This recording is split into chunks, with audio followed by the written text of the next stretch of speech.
శ్రీమాత్రే నమః. నా వీడియోస్ మీకు నచ్చుతున్నాయా లేదో నాకు తెలియట్లేదండి. వీడియోనైతే మాత్రం పూర్తిగా చూడటానికి మాత్రం ప్రయత్నం చేయండి.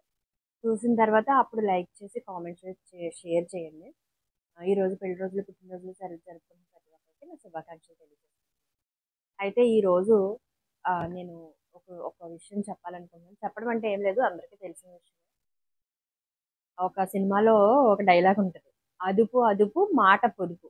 మీరు విన్నారండి? ఇది ఏదో సినిమా, వెంకటేష్ సినిమా అండి. ఇది నేను టీవీలో చూశాను.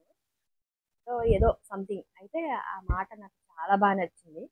అయితే అప్పుడు ఆ వయసులో అవి కొన్ని కొన్ని నచ్చుతూ ఉంటాయి. అయితే అది రాను రాను కొంతమందికి కొన్ని రకాలుగా వినపడతా ఉంటుంది. ఏదైనా సరే మాట అనేది చాలా జాగ్రత్తగా వాడాలండి. మాట జాగ్రత్తగా వాడాలి అని అన్నామని మాట్లాడకుండా ఉండటం కాదు. ఒక మనిషితో, ఒక ఒక వ్యక్తితో, ఒక భార్యతో, ఒక భర్తతో, తల్లితో, పిల్లలతో, బయట, ఆఫీస్లో, ఎక్కడైనా మనం మాట్లాడాలి అనుకున్నప్పుడు ఆ మాట సూదుల్లాగా, బాణాల్లాగా, గుణపాల్లాగా, మేకుల్లాగా మనసుకు గుచ్చుకోకూడదండి. ఒక మాట మాట్లాడామంటే వెన్న పూసలాగా మాట్లాడాలి. మీరు మోటివేట్ చేయగలగాలి ఎదుటి మనిషిని.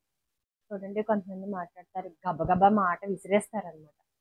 నేను విసిరాను చాలాసార్లు. కానీ ఆ విసిరిన మాటలో కూడా అర్థం ఉండేలా విసరాలి. అంతేకాని అన్నారు కదా, ఒక మాట మనకు అవకాశం వచ్చింది కదా అని అవకాశాన్ని తీసుకొని మనం గబగబ గబగబా మాటలు విసిరేసామనుకోండి, దానివల్ల మనసు బాధపడటం పక్కన పెడితే కొన్నిసార్లు ప్రాణాలు పోయే అవకాశం కూడా ఉందండి ఆ మాట వల్ల. అయితే నేను ఎందుకు చెప్పదలుచుకున్నానంటే, ఇప్పుడు నేను ఈ ఈ మధ్యకాలం అంటే చాలా సంవత్సరాల నుంచి బాధపడ్డాను.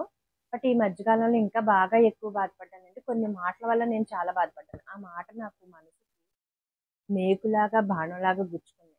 ఓకే, గుచ్చుకున్నాయి అలాగని తీసేయగలమా అంటే తీసేయలేం. కొన్ని బంధాలు వదులుకోలేం, కొన్ని మొయ్యలేం. ప్రతి మనిషికి ఉంటది ఇది. నా ఒక్కరిదానికనే కాదు.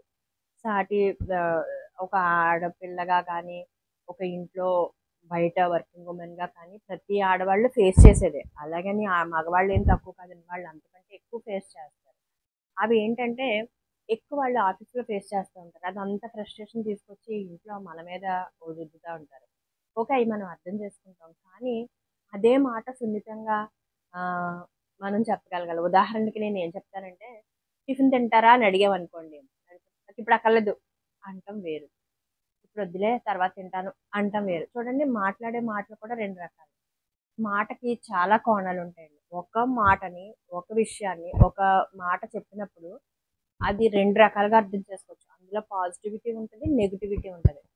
పాజిటివ్‌గా అర్థం చేసుకునేవాళ్ళు పాజిటివ్‌గా అర్థం చేసుకుంటారు. నెగెటివ్‌గా అర్థం చేసుకునేవాళ్ళు నెగెటివ్‌గా అర్థం చేసుకుంటారు.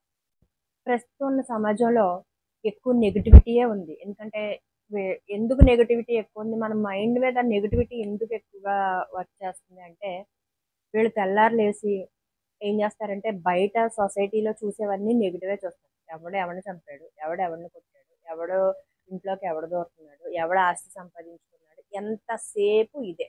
ఓకే. నెక్స్ట్, ఇది సొసైటీ పరంగా మన మైండ్ మీద పడుతున్న నెగటివిటీ. సెకండ్ వన్ ఏంటంటే టీవీ ఛానల్స్ ద్వారా. ఎప్పుడు టీవీలో ఒక్కరోజు కూడా ఈరోజు అందరూ సంతోషంగా ఉన్నారు, అందరూ చాలా సంతోషంగా వీళ్ళెంత బాగున్నారు అని ఎప్పుడూ చెప్పరు. ఏ టీవీలో కానీ, ఏ ఛానల్‌లో కానీ, న్యూస్ ఛానల్స్‌లో అసలే చెప్పరు.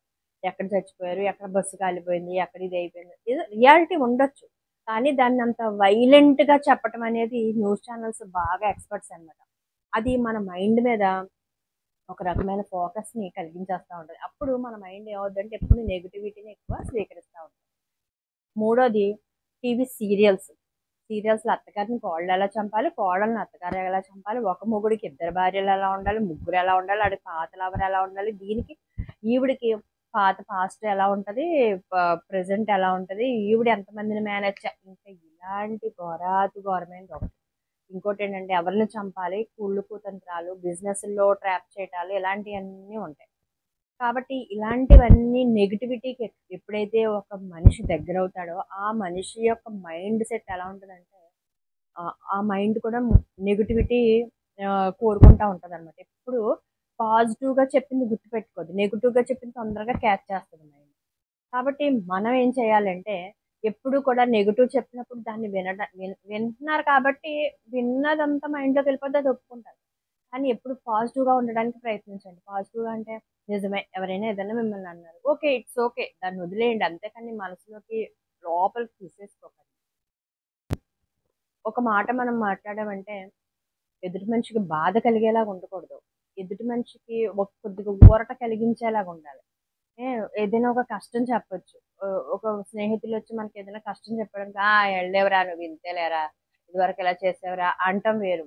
అవునా, అలా జరిగిందా, సరే దాన్ని ఎలా చేద్దాం, ఇలా చేస్తే ఏమవుతుందో చూద్దాం, పోలే నువ్వు భయపడకు బాధపడకు, జరిగిందేదో జరిగింది. ఇప్పుడు మీరు ఒక మాట అనేసి, ఇప్పుడు జరిగిన దాని గురించి 4 మాటలు అనేసి గతాన్ని తవ్వేసి గతంలో జరిగినవన్నీ అనేస్తే ఇప్పుడు ఆ గతం పోదు కదండి.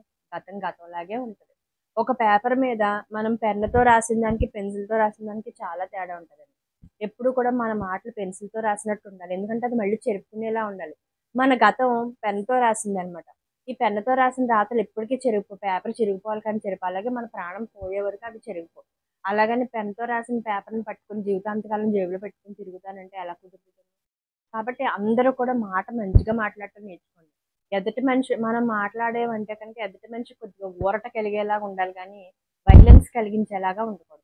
అందుకే అందుకే ఆ సినిమాలో అదుపు అదుపు మాట పొదుపు, ఇది నాకు మైండ్లో బాగా ఫిక్స్ అయిపోయి ఉండిపోయిందండి ఆ సినిమా చూసిన తర్వాత.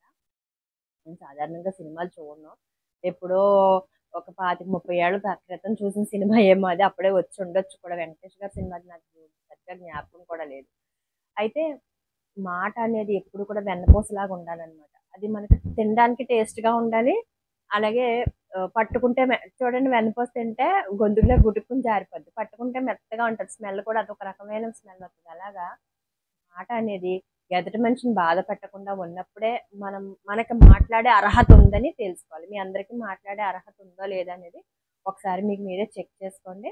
ఈ వీడియో కనుక మీకు నచ్చితే కనుక లైక్ చేసి, షేర్ చేసి, సబ్స్క్రైబ్